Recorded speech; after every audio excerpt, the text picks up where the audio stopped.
여러분 안녕하십니까? 오늘 하나님 말씀은 마태복음 5장 7절의 말씀이 되겠습니다. 우리 함께 읽겠습니다. 긍휼히 여기는 자는 복이 있나니 그들이 긍휼히 여김을 받을 것이며. 아멘.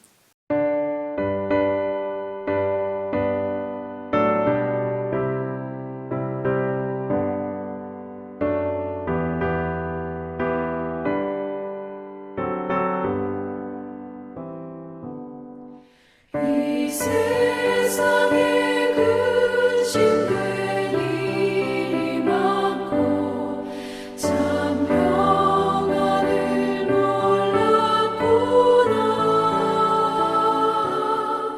내 주 예수 나라라 부르시니 곧 평안히 쉬리로다. 주 예수의 구원의 은혜로다. 참 기쁘고 즐겁구나. 그 은혜를 영원히 누리겠네. 곧 평안히 쉬리로다. 이 세상에 공고한 일이 많고 참 쉬는 날 없었구나. 내 주 예수 날 사랑하시오니 곧 평안히 쉬리로다. 주 예수의 구원의 은혜로다. 참 기쁘고 즐겁구나. 그 은혜를 영원히 누리겠네. 곧 평안히 쉬리로다. 오늘 예수님께서 복받은 사람, 복받은 상태, 다시 말하면 행복한 사람은 누구인가를 말씀하시면서 긍휼히 여기는 자는 복이 있다, 이렇게 말씀을 하고 있습니다. 이 긍휼이라는 말은 다른 사람을 불쌍히 여기는 마음, 바로 이런 마음을 가진 사람이 행복한 사람이다라고 이렇게 말씀하고 있습니다. 한마디로 말하면 남을 불쌍히 여기는 마음, 그 마음 상태를, 또 그 마음을 가진 사람은 바로 복받은 사람이다 라고 이렇게 말씀하고 있습니다. 그런데 당시의 시대는 로마 시대였습니다. 그 로마 시대에 로마인들은 다른 나라를 점령하고, 또 그래서 점령한 나라 사람들을 노예로 삼고, 또 한참 사람들이 권력을 추구하는 그런 세대였습니다. 이런 시대에 예수님께서는 다른 사람을 불쌍히 여기는 사람이 바로 복받은 사람이다 라고 말씀한 거예요. 또 유대 사회를 보더라도 유대인들은 자신들은 하나님이 택했다고 하는 그런 참 권위의식을 가지고, 그래서 다른 사람을 불쌍히 여기는 그런 마음을 갖지 않은 그런 시대였습니다. 그런 시대에, 그런 참 로마 시대를 배경으로 해서, 또 유대인들을 또 배경으로 해서 예수님께서는 제자들에게 말씀하시기를 마음이 다른 사람을 불쌍히 여기는 마음을 가진 사람이 바로 행복한 사람이다, 이렇게 말씀하고 있는 것입니다. 어쩌면 당시의 그 시대나 또 당시의 사람들의 어떤 그런 마음의 상태와는 좀 다른 그런 말씀을 예수님께서 하고 계십니다. 그래서 어쩌면 이 말씀이 사람들에게는 그렇게 썩 먹히지 않는 그런 말씀으로 우리가 생각을 해볼 수가 있을 것입니다. 다시 말하면 당시에 사람들은 뭔가 남을 불쌍히 여기는 그런 마음보다는 그 경쟁의 대상으로 삼고 그래서 남을 누르고 해야 그래야 성공도 하고 출세도 하고 그래야 행복한데 남을 불쌍히 여기는 마음, 그런 마음을 가질 때 바로 예수님은 그것이 바로 복받은 마음이다라고 말씀하고 있습니다.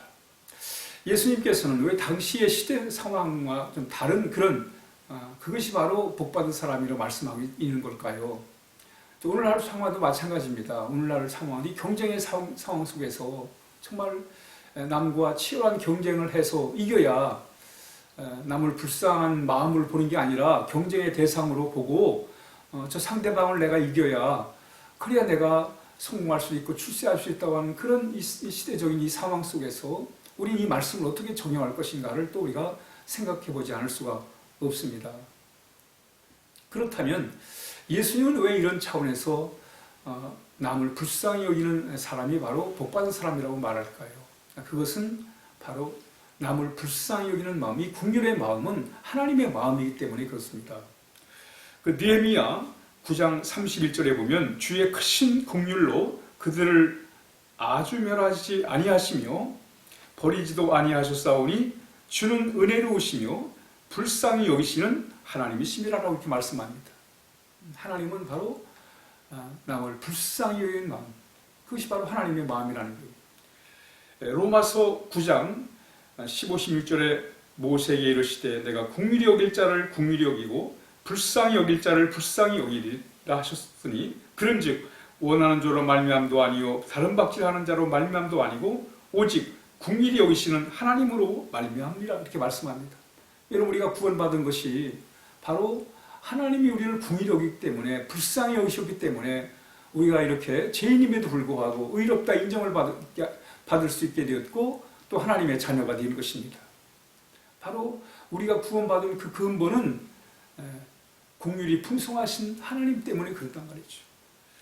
또 에베소 2장 4, 5절에 긍휼이 풍성하신 하나님이 우리를 사랑하신 그 큰 사랑을 인하여 허물로 죽은 우리를 그리스도와 함께 살리셨고라고 말씀합니다.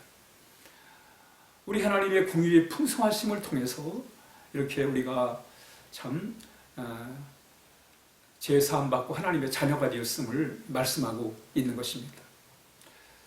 긍휼 때문에 하나님은 이 땅에 예수님을 보내신 것입니다. 그리고 예수님은 우리를 불쌍히 여기셔서 우리를 위해 십자가에 달려 죽으신 것입니다. 그런 근본 하나님의 본체시나 하나님과 동등됨을 취할 것으로 여기지 아니하시고 오히려 자기를 비워 종의 형체를 가지사 사람들과 같이 되었고 사람의 모양으로 나타나사 자기를 낮추시고 죽기까지 복종하셨으니 곧 십자가에 죽으십니다. 여러분 십자가는 바로 하나님이 인류를 불쌍히 여기는 마음, 예수님께서 온 인류를 참 불쌍히 여기는, 긍휼히 여기는 바로 그것이 우리 십자가에 담긴 것입니다. 십자가의 사랑입니다. 예수님께서는 당시에 남을 불쌍히 여기는 사람들이 행복하다라고 한 말씀, 사람들은 받지 않았을 겁니다. 로마 시대 또는 그 유대인으로 살아가는 사람들은 이 말씀을 잘 받지 않았을 것이, 그렇게 살아서 정말 행복할까? 이런 회의를 품었을 것입니다. 그럼에도 불구하고 예수님께서는 바로 남을 불쌍히 여기는 사람이 바로 복받은 마음을 가진 사람이다라고 하신 말씀은 이 마음이 하나님의 마음이기 때문에 그렇습니다. 여러분 이 하나님의 마음, 이 마음이 바로 결국은 인간의 영혼을 살려내고 참 모든 우리 사회를 새롭게 하는 그런 원동력이 되는 것임을 말씀하고 있습니다. 여러분 가정에서 참 어머니가 자식을 향해서 늘 불쌍히 여기는 마음, 긍휼의 마음이 있기 때문에 가정이 세워지는 것입니다. 뿐만 아니라 우리가 참 예수님의 십자가의 그 불쌍히 여기는 그 은혜가 아니면 우리는 이 땅은 새로워질 수가 없는 것입니다. 그러므로 우리가 이 세상을 살아가면서 남을 불쌍히 여기는 마음, 그 마음이 바로 우리 사회를 참 바로 세울 수 있고 우리 사회를 더 건강하게 밝게 만드는 길이라는 거예요. 물론 세상이 발전하는 데는 치열한 경쟁 속에서 성공도 하고 또 그것도 필요하겠죠. 그러나 이 세상이 돌아가는 것이 그저 경쟁에서 남한테 이겨야만, 그래야만 이 세상이 돌아가는 것이 아닙니다. 오직 서로 다른 사람을 불쌍히 여기는 마음, 그런 마음을 가질 때에 우리 사회가 더욱더 평화스러운 그런 세상이 될 수가 있는 것입니다. 실질적으로 우리가 우리의 주변 사람, 우리 상대를 경쟁의 대상으로 삼고 또 그 사람이 나에게 어떻게 대하는가에 따라서 우리가 마음을 가지면 그러면 늘 섭섭한 마음이 많습니다. 그렇지만 상대방에 대한 불쌍한 마음이 들 때 오히려 우리의 마음은 마음의 평안이 있고 또 하나님의 은혜가 임하게 되는 것입니다. 오늘 주님께서 말씀합니다. 긍휼히 여기는 자는 복이 있나니 그들이 긍휼히 여김을 받을. 여러분, 우리는 하나님의 불쌍히 여김을 받아야 됩니다. 다시 말하면 하나님의 은혜를 받고 살아야 돼요. 누가 하나님의 은혜를 알 수 있습니까? 다른 사람을 불쌍히 여길 줄 아는 사람이 바로 하나님의 그 긍휼을, 그 은혜를 누리고 살아가는 사람들입니다. 오늘 하루도 주님께서 남을 불쌍히 여기는 사람이 참 복받은 사람이다 라고 하는 말씀을 기억하면서 오늘도 우리가 그런 마음을 가지고 우리 살아야 하겠습니다. 기도하겠습니다. 하나님 아버지 감사합니다. 주님께서 남을 불쌍히 여기는 사람이, 그런 마음을 가지고 사는 사람이 바로 행복한 사람이라고 하셨는데 우리의 삶 가운데 참 이런 귀한 마음을 가지고, 하나님의 마음을 가지고, 주님의 마음을 가지고 살아갈 수 있도록 하나님 인도하여 주옵소서. 그래서 우리 역시 하나님께서 우리를 불쌍히 여겨주심으로 인해서 그 국민의 은혜를 인하여 은혜 속에 살게 하여 주옵소서. 예수님의 이름으로 간절히 기도하옵나이다. 아멘.